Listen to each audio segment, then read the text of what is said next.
Hi, and welcome to 2021, the last episode of series number 2 here at the Hidden London Hangouts. My name's Alex Grundon, and you might notice that we are in a very, very different place today. We are in the London Transport Museum in the Hidden London exhibition, the award-winning Hidden London exhibition.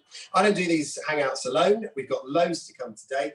I've got two amazing folk in the room with me, and I've got Laura on Zoom. So first of all, let's say hello and Happy New Year to Chris Nix. Hello and Happy New Year, everyone. Nice waffle. Shane, they're empty. They're empty, of course. Shane, they're empty. Siddy Holloway is here as well. How are you? Hello, I'm very well. Happy New Year, everyone. And welcome to the last episode of season 2. And Laura Hilton Brown, Laura the Explorer, is on Zoom. Hello, Laura. Hey guys, it feels like ages since I last saw you. So Happy New Year to you and to everybody. And I can't believe it's the end of season 2. How has that happened? Isn't it great though? Series 3 begins next week. It is stupendous. So don't forget, Laura, take your Christmas decorations down before the 6th of January. We don't want any more bad luck. I know, I will, I promise. Just eking it out, guys, eking it out. Now, as we said, where we are today is effectively a tube tunnel. It looks fantastic. It's got stipply walls that catch your head. It's got an amazing table. There's loads and loads of exhibition examples here. It is the Hidden London exhibition. It was very much the work of you guys, really. Chris, it's won awards. It has. Unbelievable, really, because it was a long time in the making. We sat down to work out how do you take a concept like Hidden London and turn it into an exhibition. The room that we're sat in, the exec mess room from downstream, was one of the first ideas on the table. I'm happy that the tables are now here and you can come and experience it. So yeah, it's something which Laura, Siddy and myself a lot of thinking into as to how you can create an experience and not just an exhibition. And our wonderful curatorial team brought the objects and made it this fabulous thing that it is. It's a wonderful two-storey exhibition within the London Transport Museum in Covent Garden, Sid. How did it feel when you won the award? Oh, so exciting. Of course, it was over Zoom. So we didn't, get to be there in our fancy clothes and receive it. But it was really exciting to hear that we'd won it. And of course, it's so difficult to put something like this together that's going to, appeal to everyone, because of course you've got such a wide range of audience that might enjoy this subject. So to hear that we won the award for best exhibition in 2020, it was best temporary exhibition of 2020. It was it was really, really fantastic moment. And what you guys have done, Laura, is create effectively a museum exhibition which models permanence in temporary form. That must have been quite a challenge, really. Yeah, well, I mean, do you know what? It was such a massive team that pulled this together, and the two people you have sat with you were, absolutely integral to that. And it was a lot of brain power and it was a lot of resource that did it, but it really was born from just the absolute joy that we all had in being able to access these areas and getting people along to them. And yeah, I think the fact that there are many reasons why people are interested in London transport, the history of it, and getting into these spaces, and they can't actually get into these spaces. And so the exhibition just opens it up a little bit wider. And that was always a key element from the very start.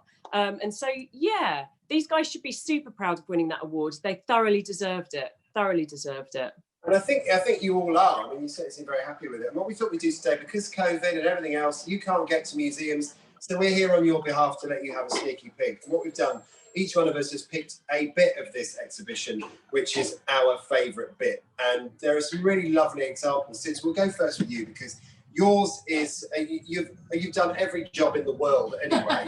I would imagine telephone operator is probably one of them, and that's the bit where we go. I actually have I was a telemarketer for about 2 or 3 weeks. I was about 16. It was one of my sort of odd jobs that I did alongside school. I must have been 16 or 17. I was calling people and asking them to donate to charity. And I wasn't very good at it, so I left it. But the thing that I have chosen is the mock-up of the telephone exchange in Down Street Station. So let's have a look at that. So, having been a part of creating this award-winning exhibition here at the museum, it's really hard for me to choose just one item that is my favourite. In many ways, all of the items are my favorite. That's why we put them in here, to tell the amazing story of Hidden London. But if I had to choose one, it would have to be this telephone exchange that we had made, that is modelled after the telephone exchange that was located in Down Street Station. So this telephone exchange, you can just see a little photograph of there. It might be a little bit reflected in the glass.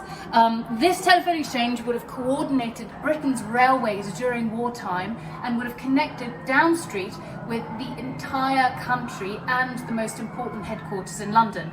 And this just brings out the kid in me, because what I can do is pick up the handle. Oh, and it wants the London and North Eastern Railway, so I'm going to do that. I was correct. And it's just a little bit of fun and something to get, you know, get it into your body, I say. Well, I have to say, Sidney, you did a very good job there, being Rosemary the telephone operator. I mean, I do have experience. Very, So very I do have impressive. experience. But yeah, beautiful. So you can, under normal circumstances, you can go and actually try that yourself. And this is all part of this exhibition that we're sitting in now. Chris, yours is not too dissimilar, but a bit different. Yeah, well, I'm glad Sidney's one came first, because it sets up my one perfectly.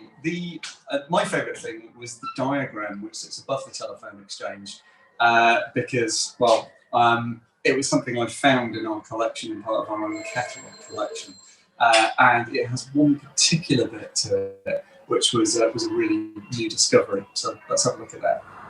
So my favourite object in the exhibition is this one, which is a diagram showing how Down Street was connected into all of the places that it needed to communicate with by telephone.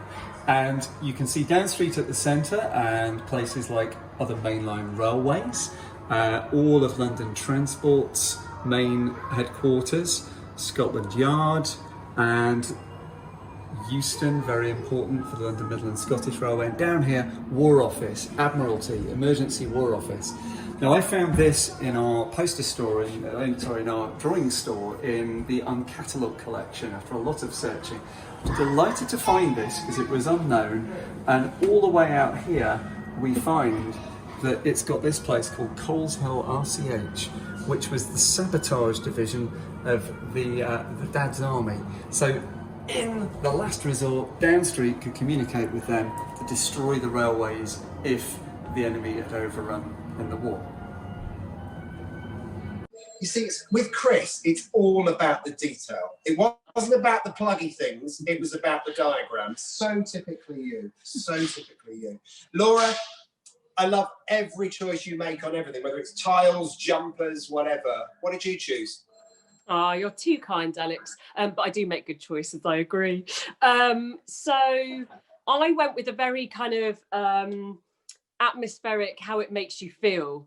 And do you know what? There's so many amazing bits that we all could have chosen. I like that we've all picked quite different bits as well. And if anybody's been to the exhibition, I'm convinced you'll have lots of favourite bits too. But I went with the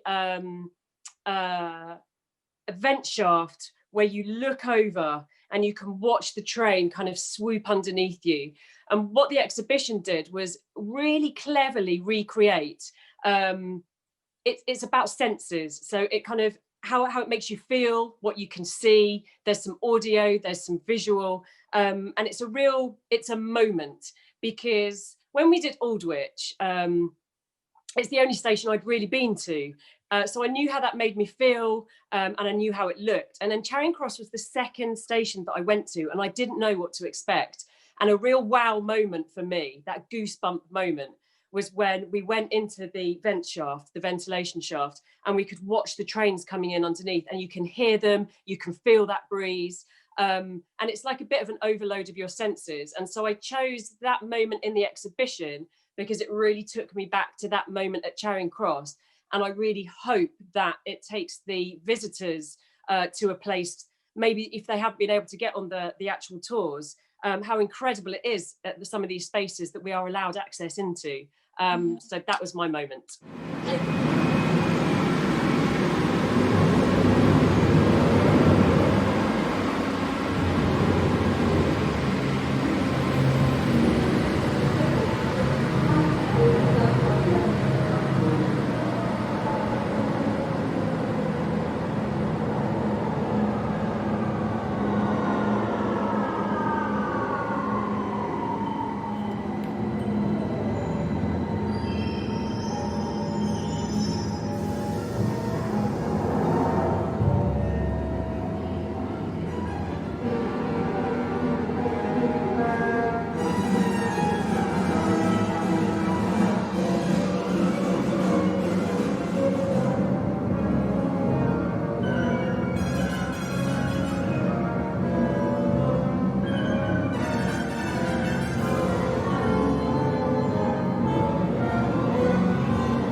are very eagle-eyed, when the people are getting on the platform of what you were just talking about, you might spot a little Siddy Holloway, Chris Nicks and Laura Hilton Brown actually boarding that train because we were the actors for it. It's like a Hitchcock, isn't it? There's just like lurking somewhere in the film. There's always this lot. It's incredible. And it's funny It's you not say why that I about... chose that bit, because I'm in it. I'm a little bit like... Well, you know, it's the self-obsessed opera singer, is it? Me, me, me. But what I love is if you look along this exhibition as well, from where we are now, in the mess room, and there are 3 portions, I think, along the far wall, where it's all pitch black, and then there are 3 TVs spaced out. And as you look along those TVs, it looks like a train is passing through a dark station. The detail in this exhibition is remarkable. It's no wonder it won an award. When it came, I was going to say that was quite a hard effect to create because it's just like being in the mesh room at Down Street, being true, apart from the fact it's a great deal cleaner. Having that train go past periodically was one of those golden moments we wanted to create. And I'm really glad you picked that one, Laura, because recreating that vent shaft impression with the sense of the train wind ahead of it and the piston effect, the timing of it, and making it look convincing was a huge amount of effort, but one that I think was really worth doing well. I agree. I decided with my choice, Laura and Sid and Chris, that I would be a little greedy because when Siddy and I were wandering around, she said, what's your favourite bit? And the bit I love is as you walk in, and it's not just one artefact, it's about a whole station. So take a look at this. Do you know, when you said to me which is my favourite bit of the Hidden London exhibition, I'm actually struggling to pinpoint one thing because it is stupendous. The whole thing over 2 floors is brilliant. But if you really push me on something, it's got to be Aldwych, because for me it was a missed opportunity. It shut before I joined the local university, so I didn't get to use it. And when I look at the actual station that was left, I really should have done, because look, here are the plans of the original station, obviously originally called Strand when it first was built, scribbled out in crayon, it says Aldwych, and you've got these beautiful detailed elevations of the interior and exterior. You've got those beautiful teal tiles that Laura always talks about, which are stunning. You have the ticket box, you have the assistance window as well, and then right up here, you've got the amazing original sign, surroundals from the platform, made of tin or whatever it is, I don't know. It's absolutely beautiful. Look, dating from the day I was born, the year I was born, 1977. This bit of the exhibition for me is just beautiful, but honestly, I could have fallen in love with all of it. It's stunning.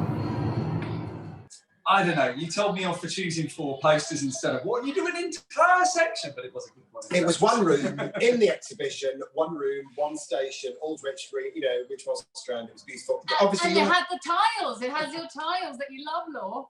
Oh, I know, like, shut the front door, guys. That bit is so amazing. Alex, I love your choice. I love all your choices, but that was Aldwych, right? So I'm always going to go for that as well. It's glorious, and every time I come in here, you know, it's one of those sub-exhibitions, really, because I mean the whole of the museum's gorgeous, but this bit particularly, the attention to detail is you are living in the moment in these Hidden London tours, and I think, you know, that it's important that we're here at the moment because museums, we can't really get to them, and through us we can, which is great. So just a little flavour of what's to see at the Hidden London exhibition at the London Transport Museum in Covent Garden. I hope you enjoyed that little canter through that. I just say, if you do come to see it, do keep your eyes peeled as you go around, because you will find that there are things in here with little Easter eggs hidden away on them. So we've put things in for you to find and discover as you go around. So when you can come and visit, do enjoy.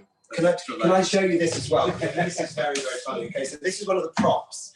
And obviously there are youngsters come in and they enjoy the exhibition as well. They're not supposed to be written on, but one child has written on the menu, okay? And so Petit Marmite, is it Marmite? Yes. Is it Petite Marmite? And underneath this child's written pasta, preferred pasta as a starter. Then roast venison with mushrooms and garden peas, to which the child has annotated this yuck and written nope underneath it. But does seem to quite like the ice cream with raspberries, Stilton, apples, grapes and walnuts. So quite clearly a classy kid. So that's all right. Keep your eyes open for that. Now, I have to say, really good news, because Sid's, you're going to be on Telebox, aren't you? You're going to be on the TV. Yeah. So I'm really excited to announce that just in a few short weeks, we will begin filming a new documentary series that's kind of based on Hidden London. For yesterday, the channel yesterday, and I'm going to be one of the presenters. So it's very exciting. Awesome, awesome. So if you don't get your fix here, you can grab some on the TV as well. That's obviously available online as well. So there's plenty of opportunities to learn more about the capital, but please just know that Series 3 has got some absolutely storming stuff to come, including next week, where we're going here. Okay, so it's time for Alex and I to go into the space I've been teasing him with for an entire year at Piccadilly Circus. Wow.